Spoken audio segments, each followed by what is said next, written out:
اعوذ باللہ من الشیطان الرجیم بسم اللہ الرحمن الرحیم اذا جاء نصر اللہ والفتح ورأیت الناس يدخلون في دین اللہ افواجا فسبح بحمد ربک واستغفر انہ کان توابا۔ یہ سورۃ کریمہ کا نام ہے سورۃ النصر۔ نصر کے معنی آتے ہیں مدد کے، اور یہ سورت مدنی صورت ہے۔ اس میں 3 آیتیں ہیں۔ شروع اللہ کے نام سے جو بڑا مہربان نہایت رحم والا ہے۔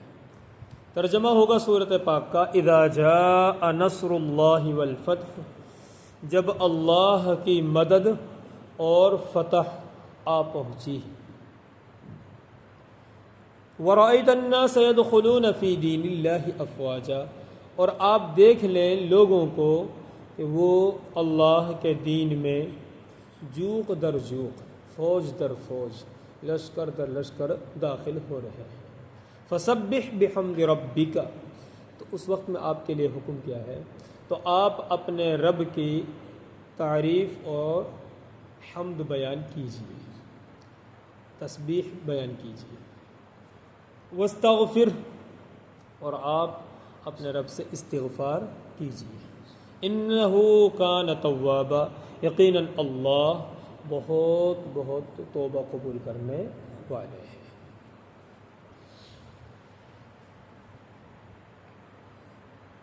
اس سورۃ پاک کے اندر بشارت بھی ہے مکہ کے فتح کی، جیسا کہ مفسرین حضرات لکھتے ہیں کہ والفتح میں فتح سے مراد فتح مکہ ہے۔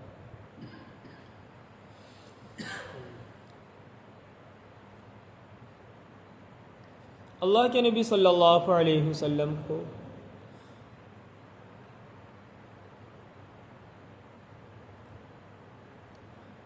جس دین کی آپ محنت کرتے رہے، اس کے کافی عرصہ ایسا گزرا کہ جس میں جو ہے بہت معمولی سی مقدار ایمان حلقہ بگوش اسلام تھی۔ اس میں مثال کے طور پہ سمجھیے، آپ نے سن 8 ہجری میں جب آپ نے مکہ فتح کیا، اس وقت میں آپ کے ساتھ جو تعداد تھی وہ صحابہ اکرام کی 10,000 تھی، اندازاً تقریباً 10,000 کی تعداد۔ آپ نے جب حجۃ الوداع کیا ہے، جب یہ سورۃ پاک نازل ہوئی ہے، اس موقع پر آپ کے ساتھ جو تعداد تھی وہ 1 لاکھ سے بھی زائد کی تعداد، یعنی 2 سال کے عرصے میں 1 لاکھ یعنی 90,000 سے بھی زائد لوگ حلقہ بگوش اسلام کیے۔ تو یہ آیت کریمہ یا یہ کہیے کہ یہ سورۃ پاک آخری وقت میں جو نازل ہونے والی سورت نقل کی گئی ہے ان میں سے ہے۔ اللہ کے نبی صلی اللہ علیہ وسلم پر یہ سورت نازل ہوئی، اور ابن عباس رضی اللہ عنہما روایت کرتے ہیں، حضرت فرماتے ہیں کہ یہ سورت کریمہ مینا میں 8 ہجری میں نازل ہوئی۔ یہ سورت کریمہ سن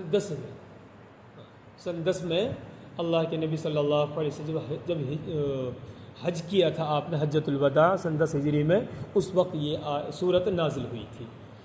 اور اس کے بعد سورت جو نازل ہوئی، آیت نازل ہوئی سورہ مائدہ کی آیت نمبر 3، الیوم اکملت لکم دینکم واتممت علیکم نعمتی ورضیت لکم الاسلام دینا، جو مشہور ہے کہ آخری آیت ہے، وہ آیت نازل ہوئی ہے۔ اور اس کے بعد اللہ کے نبی صلی اللہ علیہ وسلم 80 دن اس دنیا کے اندر جو ہے تشریف فرما رہے، اس کے بعد آپ جو ہے مالک حقیقی سے جا ملے۔ تو جب یہ صورت میں اللہ کے نبی صلی اللہ علیہ وسلم کے زمانے میں ہی اس کو کھلے طور پر دیکھ لیا گیا تھا کہ جو اس میں بشارت تھی وہ سب کے سامنے ظاہر اور عیاں ہو گئی۔ جی، جب یہ ہو جاوے، یعنی مکہ بھی فتح ہو گیا اور ہو جاوے جیسے کہ اس میں بشارت تھی، وہ فتح آ چکی، اللہ کی مدد بھی آ چکی، اور ایک کارن اس کا یہ بھی تھا کہ عرب میں یہ پہلے سے ہی مشہور تھا، جس کے قبضے میں مکہ رہے گا سمجھیے کہ اللہ کی مدد اسی کے ساتھ ہے۔ اور یہ فتح ہو چکا 8 میں، جب فتح ہو گیا تو اب ہر ایک نے سوچ لیا کہ اللہ کے نبی صلی اللہ علیہ وسلم فتح کر لیا تو اب آپ کا ساتھ اللہ کی مدد ہے، جس کے ساتھ اللہ کی مدد اس کے ساتھ ہمیں شامل ہو جانا چاہیے۔ آپ کی تعداد میں پھر بہت بڑا اضافہ ہو گیا آپ کے ماننے والوں میں۔ جی میرے عزیزو، اس کے آگے پھر آپ کے لیے حکم، تعلیم آپ کے لیے یہ تھی فسبح بحمد ربک واستغفر، یہ آپ کے لیے تعلیم تھی۔ اچھا جی، آپ اپنے رب کی تعریف اور حمد بیان کیجئے، تو کرتے تو آپ پہلے بھی تھے، تعریف بھی، توصیف بھی، تحمید بھی، استغفار بھی، اعمال تو آپ کے لگاتار چل رہے تھے۔ حدیثوں میں آتا ہے ایک ایک مجلس میں اللہ کے نبی صلی اللہ علیہ وسلم 70 مرتبہ جو ہے استغفار کر لیتے تھے، اتنی کثرت سے آپ استغفار کرتے۔ لیکن جب یہ آیت کریمہ نازل ہو گئی تو پھر آپ نے اور اضافہ کر دیا، اس میں اور زیادہ اضافہ ہو گیا۔ جی، اما عائشہ رضی اللہ عنہ فرماتی ہیں اس صورت کریمہ یعنی اس حکم کے آنے کے بعد اللہ کے نبی صلی اللہ علیہ وسلم اکثر پڑھا کرتے تھے سبحانک ربنا وبحمدک اللہم اغفر لی، اکثر آپ صلی اللہ علیہ وسلم یہ پڑھتے تھے۔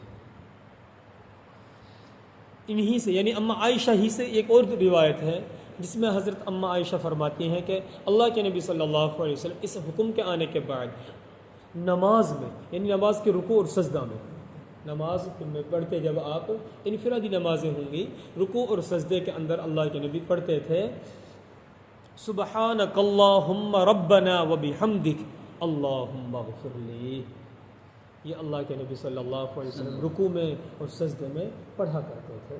اس کے بعد ام سلمہ رضی اللہ عنہ فرماتی ہیں اللہ کے نبی صلی اللہ علیہ وسلم اس حکم کے آنے کے بعد اکثر اٹھتے بیٹھتے چلتے پھرتے اکثر اوقات میں پڑھا کرتے تھے سبحان اللہ وبحمدہ استغفر اللہ واتوب الیہ، یہ اللہ کے نبی صلی اللہ علیہ وسلم اکثر پڑھا کرتے تھے اور کہتے تھے کہ مجھے اس کا حکم دیا گیا ہے، اور آپ یہ آیت کریمہ اس کے جواب میں ارشاد فرماتے۔ دیکھو میرا عزیز، اس کے آخر میں انہ کان توابا، یقیناً اللہ تعالیٰ بہت زیادہ توبہ قبول کرنے والے ہیں۔ اللہ کے نبی صلی اللہ علیہ وسلم جو کہ جن کے تعلق سے قرآن نے یہ حکم دے دیا سورہ فتح میں انا فتحنا لک فتحا مبینا، کھلی فتح کی جب بشارت دی گئی اور وہ ہو چکی تو پھر آپ سے آگے فرمایا لیغفر لک اللہ ما تقدم من ذنبک وما تأخر، اگلے پچھلے اگر گناہ ہوں بھی، مان لیجیے فرض کر لیں اگر گناہ ہوں بھی تو آپ کے سب معاف کر دیے گئے۔ اس کے باوجود بھی اللہ کے نبی صلی اللہ علیہ وسلم کا معمول ہمارے سامنے کیا نقل کیا جا رہا ہے، روایتوں سے تعلیم جو ملتی ہے بکثرت اٹھتے بیٹھتے نفلوں میں بکثرت آپ ایک استغفار کرتے، اللہ کی تعریف کرتے۔ اب ہمیں اپنی زندگی میں بھی توجہ دینی ہے، ہم کتنی تعریف، کتنی توصیف، کتنی اللہ کی بڑائی بیان کرتے ہیں، کتنا ہم استغفار کرتے ہیں۔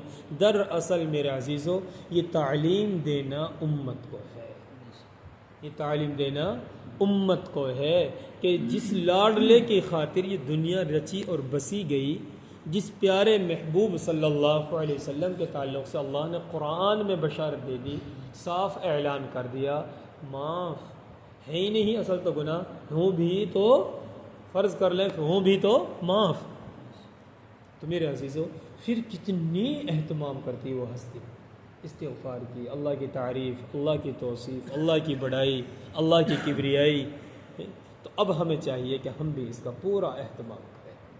ابھی سے انشاءاللہ جو صبح و شام کی تسبیحات بتائی جاتی ہیں ان کا اہتمام، کوئی ساتھی کسی سے بیعت ہو پیر سے تو ان کے شیخ نے جو انہیں جو تعلیمات دی ہے، جو تسبیحات بتائی ہیں ان کا اہتمام، باقی اوقات کو نوافل میں، باقی اوقات کو استغفار کی کثرت میں ہم جو ہے صرف کریں۔